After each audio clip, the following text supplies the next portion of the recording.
Good morning student. आज के video में अपन इलेक्ट्रोकेमिस्ट्री चैप्टर में कोल्ड-हाउस नियम को डिस्कस करते हैं और कोल्ड-हाउस नियम के अनुप्रयोग क्या है। इससे पहले वीडियो में मैं जो इस बार कोविड-19 के कारण जो 60% सिलेबस जो माध्यमिक शिक्षा बोर्ड ने निर्धारित किया है उसी टॉपिकों को मैं टच कर रहा हूँ।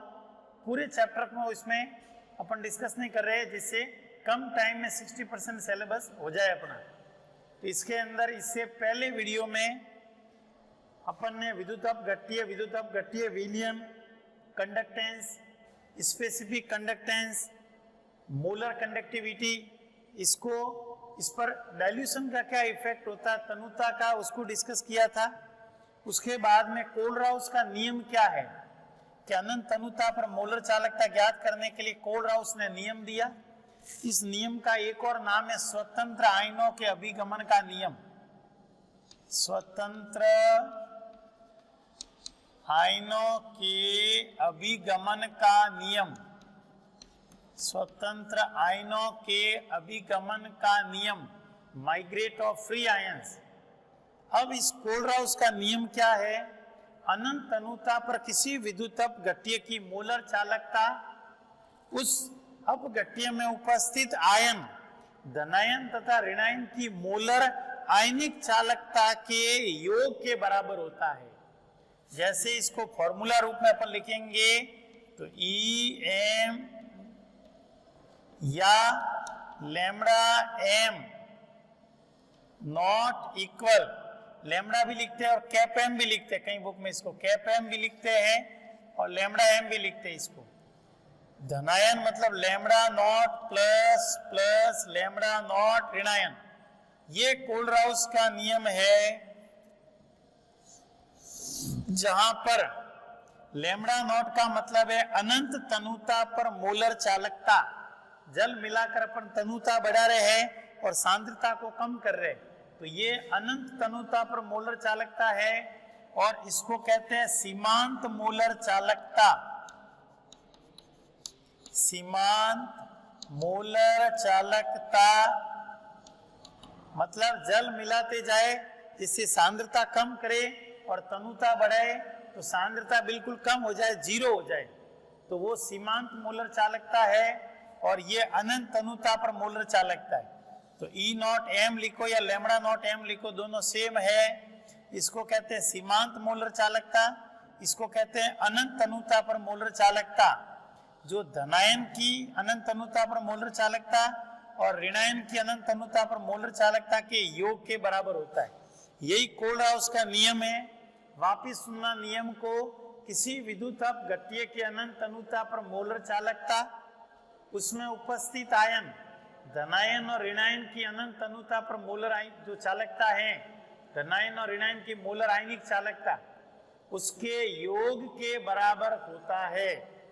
और यदि आयनों की संख्या 2 से अधिक है तो उस आयनों की संख्या को लिखने के लिए V plus lambda not plus plus V minus lambda naught minus, जहां V प्लस V माइनस धनायन ऋणायन की संख्या है। जैसे एग्जाम्पल के लिए लैम्बडा नॉट NaCl लिख दिया। अब इसकी अनंत तनुता पर मोलर चालकता लिखनी है तो क्या लिखेंगे? Lambda naught Na plus plus lambda not Cl minus. इसी प्रकार जैसे lambda not CaCl2 calcium chloride की लिखना है तो लैम्बडा नॉट Ca2 प्लस, पहले धनायन ऋणायन को लिख दो, लैम्बडा नॉट Cl माइनस। अब यहाँ पर तो एक सोडियम एंड एक क्लोराइड है, इसलिए एक एक को नहीं लिखते। यहाँ पर कैल्शियम आयन एक है तो एक को नहीं लिखा, लेकिन क्लोराइड Cl है वो 2 है तो V माइनस है वो 2 है, 2 आगे आ जाएंगे। इसी प्रकार जैसे lambda not Al2SO4 whole 3 aluminium sulphate की अनंत तनुता पर मोलर चालकता क्या होगी? तो क्या लिखेंगे? Lambda naught Al3 plus plus lambda not SO4 2 minus. अब इसमें 2 एल्यूमिनियम है तो 2 आगे आ जाएंगे, 3 सल्फेट आयन है तो 3 सल्फेट आयन आ जाएंगे। ये V प्लस हो गया और ये V माइनस हो गया। तो ये अपघट्य पदार्थ की अनंत तनुता पर मोलर चालकता है, जिसमें धनायन ऋणायन को अलग अलग करना है और धनायन ऋणायन की संख्या को आगे लिख देना है। अब यदि मोलर चालकता को तुल्यांकी चालकता के रूप में लिखा जाए तो इसको क्या लिखेंगे, लैम्ब्डा नॉट EQ इक्वल, कोई धनायन ऋणायन तो है ही, उसके अलावा अपन जो आवेश है उस आवेश से डिवाइड कर देंगे। अपन इसके अंदर अणु बाहर से तुल्यांकी बाहर निकालते हैं तो n फैक्टर से डिवाइड करते हैं कि अम्ल है तो कितना हाइड्रोजन आयन है, या क्षार है तो कितने OH आयन है, अम्लता या क्षारकता से। तो यहाँ पर लिखेंगे 1/z plus lambda not plus 1/z minus lambda not minus, जहां z प्लस और z माइनस का मतलब है धनायन ऋणायन पर आवेश है, ये आवेश की संख्या है। जैसे इसके लिए Na और Cl माइनस पे दोनों पे ये एक एक ही है, तो बटे में कोई नहीं लिखोगे, मोलर चालकता भी यही होगी और तुल्यांकी चालकता भी यही है। जैसे इसके लिए है lambda not equivalent CaCl2 equal, तो पहले धनायन ऋणायन लिख दो, lambda not Ca2 plus lambda not Cl minus. अब इसमें संख्या से कोई मतलब नहीं है, आवेश देखना है। Ca कैल्शियम के ऊपर 2 है तो 1/2 हो जाएगा, क्लोराइड Cl माइनस है तो 1/1, एक को नहीं लिखना। जैसे ये है एल्यूमिनियम सल्फेट की मोलर चालकता कहे तो ये मोलर चालकता, एल्यूमिनियम सल्फेट की तुल्यांकी चालकता लिखो तो lambda not EQ, aluminium sulphate के लिए पहले वही धनायन ऋणायन, lambda not Al3 plus lambda not SO4 minus. अब मोलर चालकता कहता है तो उसकी संख्या, 2 एल्यूमिनियम है तो 2 आगे लिख दो, 3 सल्फेट है तो 3 सल्फेट यहाँ लिख दिए। लेकिन तुल्यांकी चालकता में इनकी संख्या से कोई मतलब नहीं है, इन पर आवेश देखना है कि धनायन ऋणायन पे आवेश कितना है, उसको बटे में लेना है।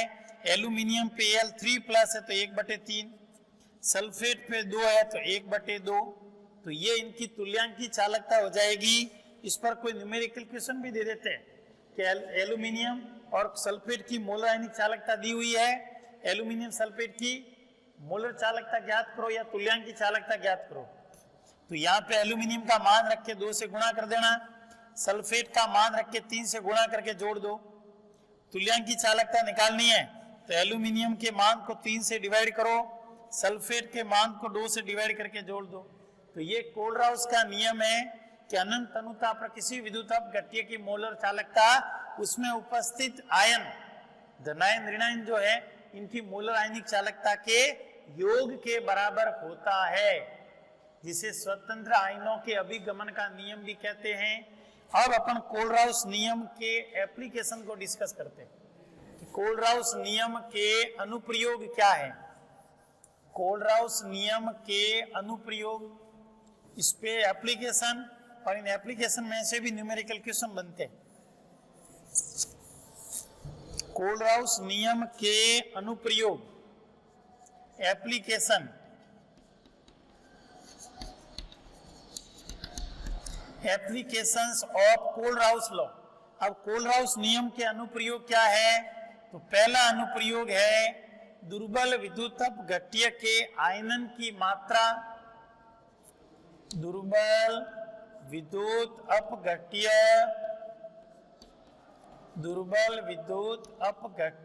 के आयनन की मात्रा एल्फा, आयनन की मात्रा एल्फा तथा आयनन स्थिरांक ज्ञात करना, तथा आयनन स्थिरांक के एल्फा या के ज्ञात करना। ये तो कोलराउस नियम का पहला अनुप्रयोग, फर्स्ट एप्लीकेशन है कि वीक इलेक्ट्रोलाइट है, उसके अंदर आयनाइजेशन की जो मात्रा है इसमें एल्फा या आयनाइजेशन कांस्टेंट के को अपन कोलराउस नियम से कैसे ज्ञात करते हैं, तो आयनन की मात्रा बराबर होता है lambda m upon lambda not m। तो किसी विद्युत अपघट्य या दुर्बल विद्युत अपघट्य के आयनन की मात्रा दी गई सांद्रता पर मोलर चालकता और अनंत तनुता पर मोलर चालकता का जो अनुपात है वो आयनन की मात्रा कहलाता है अल्फा। ये दी गई सांद्रता पर मोलर चालकता है और ये अनंत तनुता पर मोलर चालकता है, इनका जो अनुपात है वो अल्फा कहलाता है अपघट्य पदार्थ के आयनन की मात्रा, डिसोसिएशन।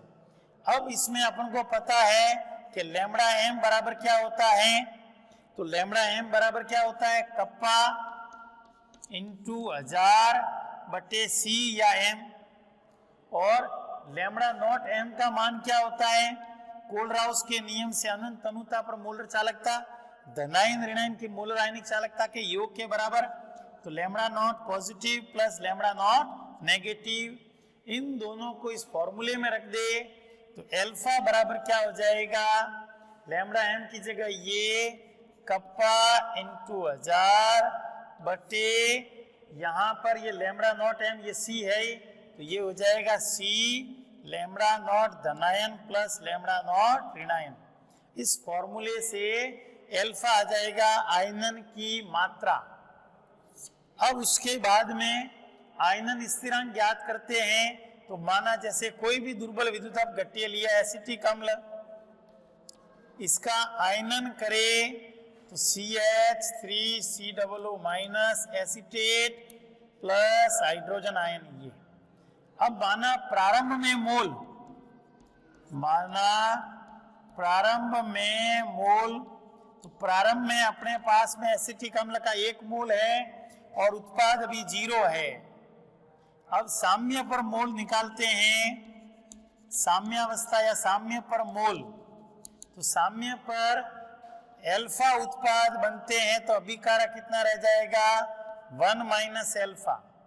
अब साम्य पर सांद्रता निकालते हैं, तो साम्य पर रिएक्टेंट प्रोडक्ट की कंसंट्रेशन क्या है, तो C से इसको गुणा कर दोगे ये हो जाएगा C अल्फा, ये भी C अल्फा, ये हो जाएगा C1 माइनस अल्फा।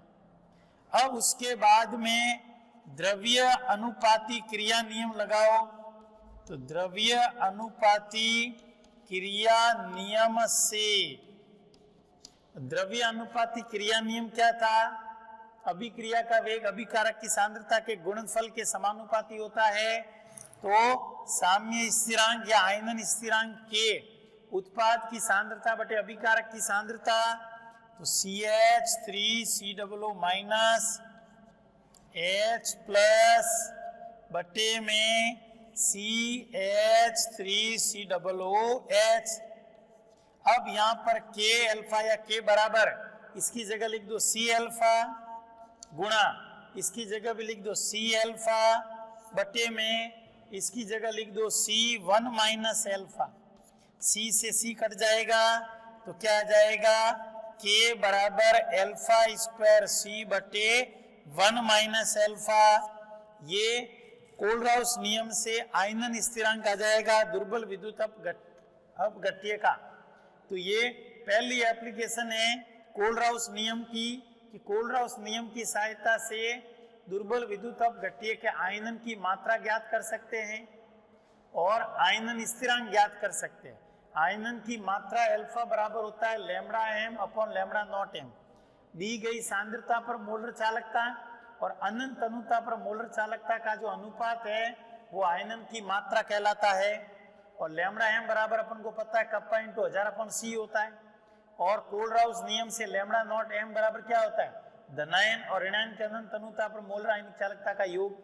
ये दोनों वैल्यू यहाँ रख दो तो फॉर्मूला ये आ जाएगा। उसके बाद में आयनन स्थिरांक ज्ञात करना है, तो माना दुर्बल विद्युत अपघट्य लिया एसिटिक अम्ल, प्रारंभ में मोल 1 उत्पाद 0, साम्य पर उत्पाद अल्फा बनता है तो अभिकारक 1 माइनस अल्फा, और साम्य पर सांद्रता C से इसको गुणा कर लो, फिर द्रव्य अनुपाती क्रिया नियम से उत्पाद बटे अभिकारक ये आ जाएगा। अब यहाँ पर ये जो अल्फा वहां से आएगा उसको यहाँ रख दो तो ये K भी ज्ञात आ जाएगा आयनन स्थिरांक। उसके बाद दूसरा अनुप्रयोग निकालते हैं, प्रबल विद्युत अपघट्य की सहायता से, प्रबल विद्युत अपघट्य की सहायता से दुर्बल विद्युत अपघट्य की मोलर आयनिक चालकता ज्ञात करते हैं। अब प्रबल विद्युत अपघट्य है और उससे दुर्बल विद्युत अपघट्य की अनंत तनुता पर मोलर चालकता ज्ञात करनी है। तो दूसरा एप्लीकेशन, जैसे प्रबल विद्युत अपघट्य अपने पास में HCl है, जैसे CH3COONA सोडियम एसीटेट है और NaCl है। इन तीन की सहायता से दुर्बल विद्युत अपघट्य एसिटिक अम्ल की मोलर चालकता ज्ञात करनी है यदि, तो सबसे पहले इन तीनों के लिए कोलराउस नियम से इनके अंदर मोलर चालकता लिखो, फिर किन दो को जोड़े और एक को घटाए कि एसिटिक अम्ल बचना चाहिए। तो यहाँ पर देखो, इसमें इन दोनों को जोड़ दे और NaCl को घटा दो, तो यहाँ से Na यहाँ से Cl हट जाएगा, तो पीछे CH3COOH बच जाएगा। जैसे देखना, लैम्बडा नॉट CH3COONA बराबर क्या होगा, lambda naught CH3COO minus plus lambda not Na plus, ये समीकरण नंबर 1। ये कोलराउस नियम से सोडियम एसीटेट की मोलर है चालकता हो गई अनंत तनुता पर। अब जैसे HCl के लिए क्या होगा, लैम्बडा नॉट HCl बराबर lambda naught H plus plus lambda not Cl minus समीकरण नंबर 2।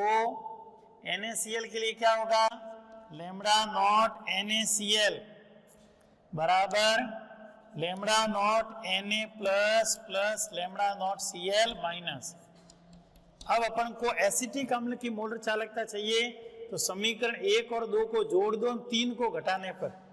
तो समीकरण 1 और 2 को जोड़ने पर, तो ये समीकरण 1 और 2 को जोड़ते, lambda naught CH3COO minus plus lambda not Na plus, ये समीकरण 1, ये समीकरण 2 को जोड़ने पर lambda naught H plus lambda not Cl minus, समीकरण 3 को घटाने पर इसको इसमें से घटाना है, तो minus lambda naught Na plus plus ये घटाने पर है, तो minus lambda naught Cl minus. अब माइनस का Na प्लस प्लस का Na प्लस कैंसिल हो जाएगा, माइनस का Cl माइनस प्लस का Cl माइनस कैंसिल हो जाएगा। अब शेष क्या बच गया, lambda naught CH3COO minus plus lambda not H plus, और इन दोनों का योग किसके बराबर होता है, लैम्बडा नॉट CH3COOH। तो ये दुर्बल विद्युत अपघट्य एसिटिक अम्ल की मोलर चालकता आ जाएगी इनकी सहायता से। जैसे इस पर एक न्यूमेरिकल तो कई बार एग्जाम में पूछा जाता है कि यदि HCl की मोलर आयनिक चालकता जो है अनंत तनुता पर 426.1 सीमेंस वर्ग सेंटीमीटर मोल इनवर्स है, सोडियम एसीटेट की 91 है और NaCl की 126.45 सीमेंस वर्ग सेंटीमीटर मोल इनवर्स है। तो एसिटिक अम्ल के लिए अनंत तनुता पर मोलर चालकता ज्ञात करो। इन तीन में से इसको और इसको जोड़े और इसको घटा दे तो एसिटिक अम्ल प्राप्त हो जाएगा। तो इसको अपन ऐसे लिख सकते हैं, यहाँ पर इसको इस प्रकार से लिख सकते हैं, जैसे ये lambda naught HCl plus lambda not CH3COONA minus lambda naught NaCl। देखो इन दोनों को जोड़ा था और इसको घटाया था, तो इन दोनों को जोड़ के इसको घटा दो, यहाँ से Na यहाँ से Cl हट जाएगा तो एसिटिक अम्ल ही बचेगा। तो ये आ जाएगा 426.1 प्लस 91 माइनस 126.45 इन दोनों को जोड़ दो और जोड़ के 126.45 को घटा दो, वो एसिटिक अम्ल के अनंत तनुता पर मोलर चालकता आ जाएगी सीमेंस वर्ग सेंटीमीटर मोल इनवर्स। तो कई बार तो एग्जाम में ये संख्या भी चेंज नहीं करते, तो लड़कों को इनके आंसर तक याद होते हैं 390.65 सीमेंस वर्ग सेंटीमीटर मोल इनवर्स। बिल्कुल इजी क्वेश्चन है और कई बार एग्जाम में पूछा गया है। उसके बाद में एक तीसरा एप्लीकेशन और करते हैं, इसमें ट्रांसपोर्ट नंबर क्या है या आयनों का अभिगमनांक। कोलराउस नियम का एक और एप्लीकेशन देखते हैं, आयनों का अभिगमनांक। आयनों का अभिगमनांक, आयनों का अभिगमनांक, या इसको कहते हैं ईटॉर्प संख्या। ईटॉर्प संख्या, इसको कहते हैं ट्रांसपोर्ट नंबर। ट्रांसपोर्ट नंबर, ठीक है। अब ट्रांसपोर्ट नंबर या आयनों का अभिगमनांक या ईटॉर्प संख्या क्या होती है? मतलब धनायन और ऋणायन है, तो धनायन ऋणायन की जो अनंत तनुता पर मोलर चालकता और प्रबल विद्युत अपघट्य जिसमें वह आयन उपस्थित है कि अनंत तनुता पर मोलर चालकता का जो अनुपात है उस आयन का अभिगमनांक कहलाता है। जैसे इसमें यहां पर T प्लस या T minus N plus N minus से इसको दर्शाते हैं। अब सबसे पहले जैसे लैम्बडा नॉट प्लस, ये धनायन की अनंत तनुता पर मोलर चालकता है, ये धनायन की गति के समानुपाती होती है ये लोग। तो लैम्बडा नॉट प्लस समानुपाती U प्लस, और ऋणायन की अनंत तनुता पर मोलर चालकता है समानुपाती U माइनस। तो धनायन की अनंत तनुता पर मोलर चालकता धनायन की गति के समानुपाती होती है, ऋणायन की अनंत तनुता पर मोलर चालकता ऋणायन की गति के समानुपाती होती है। समानुपाती को हटाओगे तो लैम्बडा नॉट प्लस बराबर के यू प्लस, और यहां पर लैम्बडा नॉट माइनस बराबर के यू माइनस। अब इसमें अभिगमनांक क्या होता है? तो अभिगमनांक जैसे धनायन का अभिगमनांक है T प्लस, या इसको कई बुक में N प्लस भी लिखा हुआ है, बराबर धनायन की अनंत तनुता पर मोलर चालकता लैम्बडा नॉट प्लस बटे प्रबल विद्युत अपघट्य की अनंत तनुता पर मोलर चालकता जिसमें वह आयन उपस्थित है, तो लैम्बडा नॉट। इसको अपन ऐसे भी लिख सकते हैं, लैम्बडा नॉट धनायन की जगह ये के यू प्लस बटे लैम्बडा नॉट का मतलब इन दोनों का योग, के कॉमन आ जाएगा तो u plus plus you minus, के से के कट जाएगा तो u plus upon you plus plus you minus. ये धनायन का अभिगमनांक है, मतलब कुल विद्युत धारा का वह अंश जो आयन द्वारा ले जाया जाता है। जैसे ऋणायन का अभिगमनांक क्या होगा? n माइनस या T माइनस बराबर ऋणायन की अनंत तनुता पर मोलर चालकता लैम्बडा नॉट माइनस बटे प्रबल विद्युत अपघट्य की मोलर चालकता जिसमें वह आयन उपस्थित है, लैम्बडा नॉट बराबर, तो ऋणायन की जगह ये लिख दो, क्योंकि ये धनायन तो ये प्रबल जिसमें आयन उपस्थित है ये वाला आयन है, ऋणायन प्रबल जिसमें आयन उपस्थित है ये वाला, ये माइनस।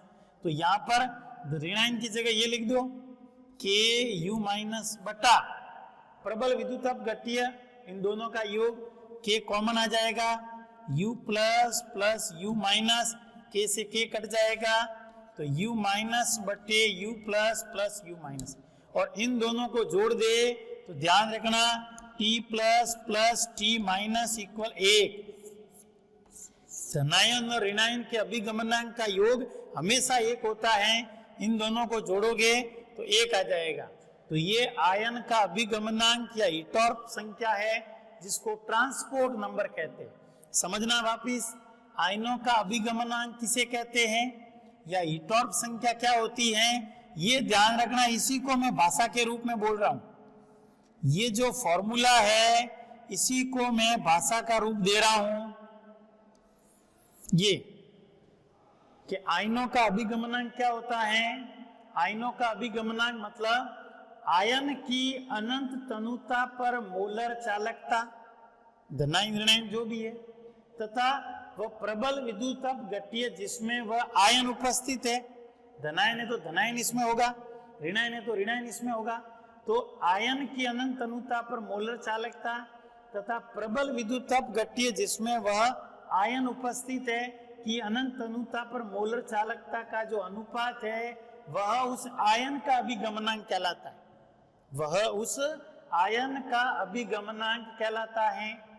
वापिस सुनना, धनायन या ऋणायन मतलब आयन की अनंत अनुता पर मोलर चालकता तथा प्रबल विद्युतपघट्य की मोलर चालकता, प्रबल विद्युतपघट्य की अनंत अनुता पर मोलर चालकता जिसमें वह आयन उपस्थित है का जो अनुपात है उस आयन का अभिगमनांक कहलाता है।